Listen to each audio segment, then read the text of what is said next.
کسی ایمان والے کو گوارا ہو نہیں سکتا۔ حدیث پڑھا رہے تھے، ایک دن حدیث آئی، ایک دن کیا آئی بلکہ بار بار حدیث پڑھاتے تھے، یہ حدیث آتی رہتی تھی، من صلی صلاۃ ولم یقرأ فیہا بأم القرآن فہی خداج خداج خداج، کہ جس نے نماز پڑھی اور سورہ فاتحہ نہ پڑھی اس کی نماز ناقص ہے، ناقص ہے، ناقص۔ ہمارے بزرگوں نے سکھایا تھا، یہ تنہا نماز پڑھنے والوں کے لیے اللہ کے رسول نے فرمایا ہے، یہ تنہا نماز پڑھے، چاہے وہ امام ہو یا اکیلے نماز پڑھتا ہو، تو سورہ فاتحہ پڑھنا ہی پڑے گا، اگر نہیں پڑھے گا تو نماز نہیں ہوگی۔ یہ زمانے طالب علمی سے سنتے چلے آئے تھے، مدرسی کے 6 سال 7 سال ہم نے بھی یہی کرتے گزارے، ساتھ میں یہ بھی سن رکھا تھا بزرگوں سے کہ اگر کوئی امام کے پیچھے نماز پڑھے گا سورہ فاتحہ تو اس کے منہ میں اللہ تعالیٰ آگ بھر دے گا قیامت کے دن۔ یہ بھی ڈر لگا رہتا تھا، یہ بزرگوں نے کہا۔ اب بزرگوں کا روب تو ہمارے اوپر اللہ سے بھی زیادہ ہوتا تھا۔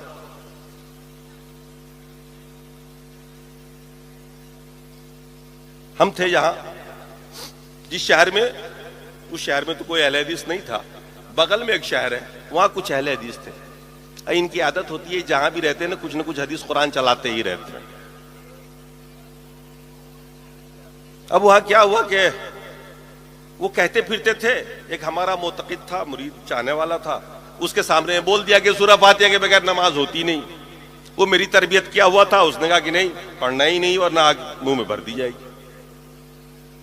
دونوں میں ہوئی بات، گفتگو ہوئی، ہوتے ہوتے مناظرے کی بات ہو گئی، اور مناظرہ بھی طے ہو گیا۔ مجھے ٹیلی فون کر دیا، حضرت فلاں تاریخ کو اہل حدیث سے مناظرہ۔ کیا ہوا کہ جب ہمارے ساتھیوں نے طے کر لیا تو میں نے کہا چلو ٹھیک ہے، کر لیں گے مناظرہ، کوئی ایسی بات نہیں۔ تاریخ پر پہنچ گئے، علماء اہل حدیث بیٹھے ہوئے تھے، میں نے کھڑا کیا مجمع کے سامنے میں کہ اہل حدیث عالم کو میں نے کہا پڑھیے، قرآن میں اللہ نے فرمایا اذا قرئ القرآن فاستمعوا له وانصتوا لعلکم ترحمون۔ انہوں نے پڑھا، میں نے کہا ترجمہ کریے آپ۔ اللہ فرما رہا ہے کہ جب قرآن پڑھا جائے تو خاموشی سے سنو اور چپ رہو، ہو سکتا ہے اللہ تمہارے پر رحم کر دے۔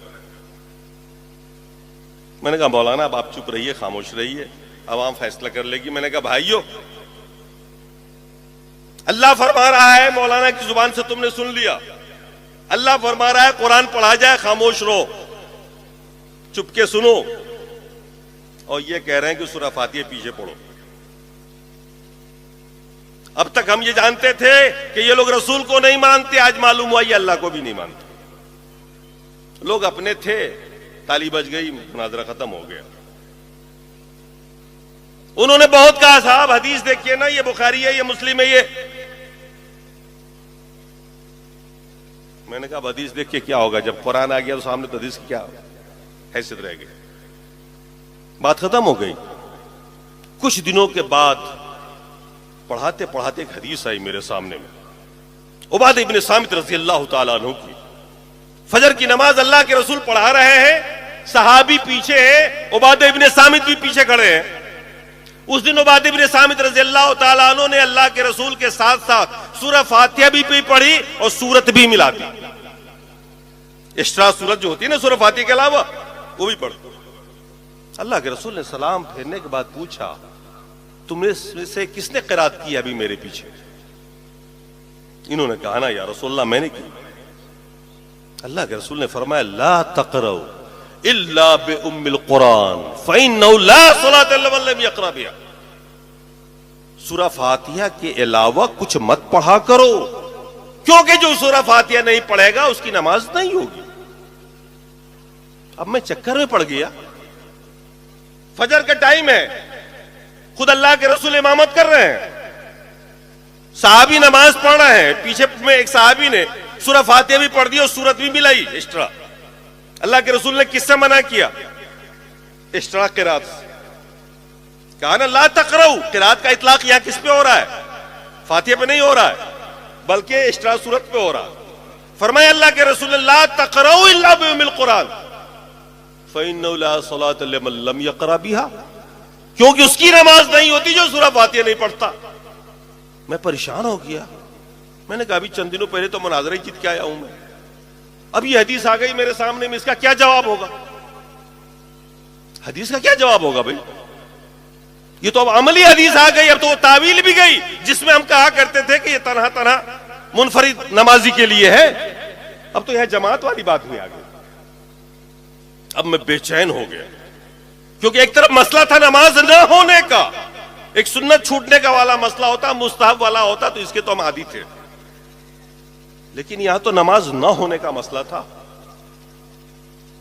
میں نے سفر کیا، تفسیروں کو اٹھا کے دیکھا، میں نے کہا مسئلہ تفسیر سے ہوگا، اور جب ساری 11 تفاسیر کا مطالعہ کیا تو پتہ چلا کہ یہ آیت تو نماز کی فرضیت سے پہلے کی ہے۔ اذا قرئ القرآن فاستمعوا له وانصتوا لعلکم ترحمون، یہ آیت اس وقت نازل ہوئی تھی جب نماز فرضی نہیں ہوئی تھی۔ اور یہ اس کا پس منظر یہ ہے کہ جب اللہ کے رسول خانہ کعبہ حدود حرم کے اندر بیٹھ کے قرآن پڑھا کرتے تھے تاکہ لوگ سن کے اسلام کو سمجھیں قبول کریں، تو ابو جہل نے پلاننگ کی، کچھ نوجوان لڑکوں کو کھڑا کیا اور اس نے کہا وَالْغَوْا فِيهَا لَعَلَّكُمْ تَغْلِبُونَ، جب محمد قرآن پڑھے تم لوگ شور مچاتے رہنا تاکہ ان کی آواز باہر نہ جائے، ہو سکتا ہے تم اسی طرح سے غالب آ جاؤ۔ اس کے جواب میں اللہ نے یہ آیت نازل فرمائی کہ اذا قرئ القرآن فاستمعوا له وانصتوا، جب قرآن پڑھا جائے تو خاموشی سے سنو، چپ رہو، ہو سکتا ہے اللہ تمہارے اوپر بھی رحم کر دے، تیرے دل میں بھی ایمان ڈال دے۔ آیت کہاں نازل ہوئی؟ فٹ کسی اور پہ ہوا۔ اب میرے دماغ سے یہ بات آئی سمجھ میں کہ بھئی یہ تو معاملہ ہی کچھ اور ہے، اور واقعی اب تک جو نماز پڑھے اس کا کوئی حل نہیں۔ پھر میں نے لگے ہاتھوں، ہمت میری بھی نہیں کام کرتی تھی کہ بھئی اتنے بڑے مسئلے میں ہم ہاتھ ڈالیں، کیونکہ ہمارے ائمہ سے لے کے بڑے بڑے بزرگ عالم جتنے بھی تھے وہ یہی کہتے آ رہے تھے آگ بھر دی جائے گی منہ میں۔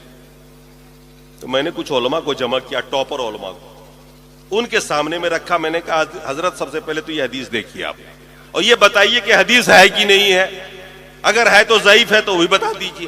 سب نے دیکھا، سب نے کہا بالکل ٹھیک حدیث ہے، ذوب بھی نہیں اس کے اندر کہیں سے۔ میں نے کہا پھر سورہ فاتحہ کے بغیر نماز نہیں ہوتی، ہمارا آپ کا مسئلہ ہے سورہ فاتحہ پڑھنا ہی نہیں، ہمارے امام کا مسئلہ ہے، کیا کریے گا؟ کہنے لگے دیکھیے یہ بڑے بڑے مسائل ہیں، پہلے تو انہوں نے کوشش کی کہ ہدایہ میں دیے گئے دلائل آزمائے میرے سامنے۔ میں نے کہا 18 سال سے پڑھا رہا ہوں، ہدایہ میرے سے زیادہ آپ نہیں جانتے ہیں۔ ایک ایک دلیل کو میں نے کاٹ دیا، میں نے کہا سیدھی سی بات بتائیے حدیث غلط ہے یا آیت کا مطلب بیان کریے، شاہ نزول میں نے بیان کر دیا، دکھا دیا۔ دنگ رہ گئے، وہ پریشان ہو گئے، ایک تو مفتی تھے ایک شیخ الحدیث تھے، لاسٹ میں مدنی ایک عالم تھے، اس میں کہنے لگے میں تو چپ کے پڑھتا بھی ہوں۔ کسی ایمان والے کو